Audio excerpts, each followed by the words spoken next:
of questioning.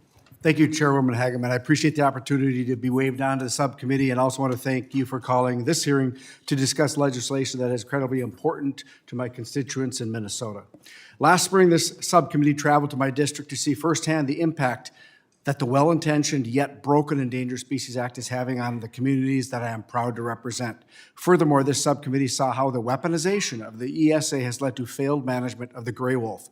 When the gray wolf was listed as threatened in Minnesota under the Endangered Species Act in 1978, a recovery goal of 1,250 to 1,400 wolves was set.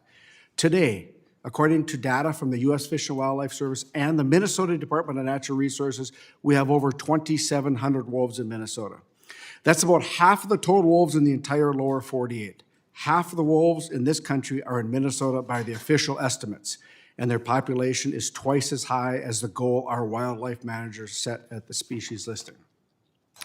With that said, I've traveled across my district.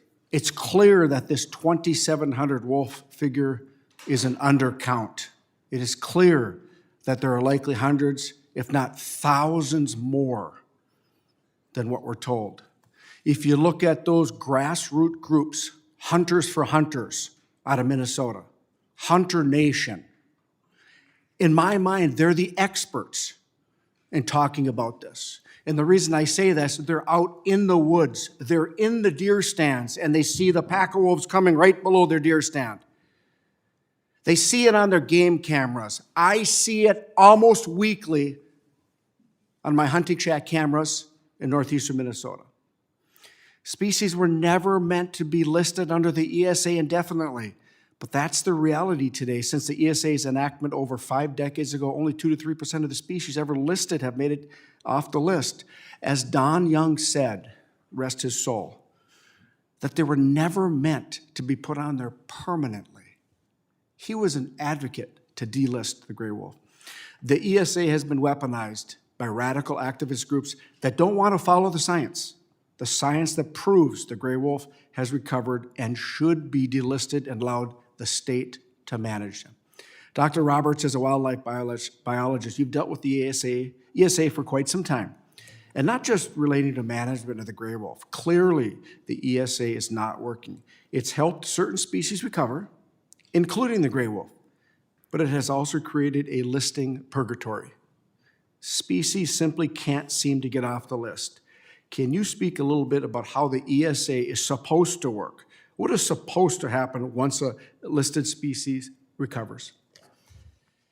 Once a species is recovered, well, there's a recovery goal that's set, some sort of criteria that's established. And once a population reaches that and a species is determined to be recovered, management authority is returned to the state. ESA is intended to provide federal protections and federal oversights temporarily while the species is at the greatest risk of extinction. After that, they return to state management like most of our other species. And the key word is temporarily. Yeah. We have to celebrate that the gray wolf has recovered. So given activists' impressive track record of overturning administrative attempts to delist the gray wolf through the courts, do you think we can successfully delist the gray wolf under the ESA, short of passing legislation like the Pet and Livestock Protection Act? No, I don't. I think that this act is critical. I think that it's a very litigious issue, that lawyers and special interest groups like it because it's litigious, and in order to get some permanent action on this, it's going to require an act of Congress.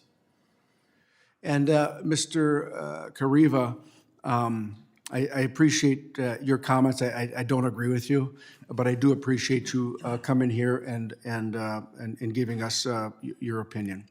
Mr. Guardado, do you think it's important to streamline the process for approving voluntary conservation agreements under the ESA, like habitat conservation plans?